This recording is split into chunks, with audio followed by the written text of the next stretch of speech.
कितने से तलाक देखिए करिएगा? फिर से खेसारी लाल जी ने कह दिया है कुछ ऐसा पवन सिंह जी के रिश्ते को लेकर, जिससे फैंस हुए पागल। जी हाँ दोस्तों, खलबली सी मच गई है सोशल मीडिया पे। काफी ज्यादा ये वीडियो शेयर हो रहा है, हम आगे आपके साथ वीडियो शेयर भी करेंगे, तो पूरे वीडियो में बने रहिए और वीडियो को लाइक करना मत भूलिएगा। बता दें दोस्तों, हाल ही में खेसारी ने एक शो में कुछ ऐसा कह दिया जिससे पवन सिंह जी के फैंस भड़क गए।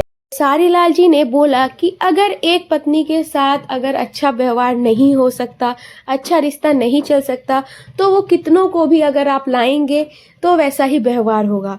तो उन्होंने ये भी कहा कि कितनों को तलाक दोगे। तो ये बात कहीं ना कहीं पवन सिंह जी को बोली जा रही है, ऐसा फैंस का कहना है।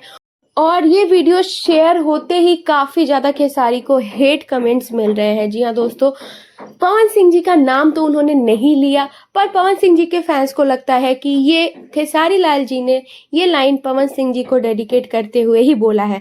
बता दें कि ये जो शो है काफी ज्यादा पुराना शो है, बट अभी बहुत ज्यादा सोशल मीडिया पे उनका ये वीडियो वायरल हो रहा है, जिससे कि बहुत नेगेटिविटी फैल रही है। आपका क्या कहना है इस वीडियो को लेकर, कमेंट सेक्शन में हमें जरूर बताइएगा। बोला ये भी जा रहा है कि ज्योति सिंह जी और पवन सिंह जी के रिश्ते को और खराब किया जा रहा है सब कहकर। तो आपको क्या लगता है, कमेंट सेक्शन में अपना राय बताइए। वीडियो को लाइक कीजिएगा और चैनल को सब्सक्राइब जरूर कीजिएगा। आगे हम आपके साथ वो वीडियो शेयर कर रहे हैं जिसमें खेसारी लाल जी ने पवन जी के रिश्ते को लेकर बोला है, तो आप जरूर देखिएगा पूरे वीडियो को। आज वो दूर है इसलिए आपको अच्छी लग रही है, जिस दिन वही औरत आपकी बीवी बन जाएगी ना, तो उसी से वही प्रॉब्लम होगा जो पहली वाली से हो रहा था। तो कितने से तलाक करिएगा?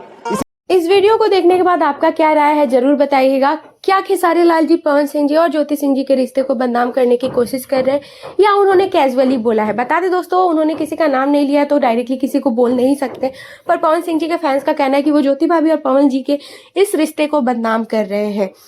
ऐसा नहीं कहना चाहिए क्योंकि उन्होंने अभी तक उस वीडियो में किसी का नाम नहीं लिया है। दूसरी तरफ ये भी बोला जा रहा है कि ज्योति भाभी पवन सिंह जी का नाम यूज करके पॉलिटिक्स ज्वाइन करना चाहती हैं। अब इसमें कितनी सच्चाई है हम आप तक जरूर लेकर आएंगे अपडेट। तब तक के लिए चैनल को सब्सक्राइब जरूर कीजिएगा, वीडियो को लाइक करना मत भूलिएगा।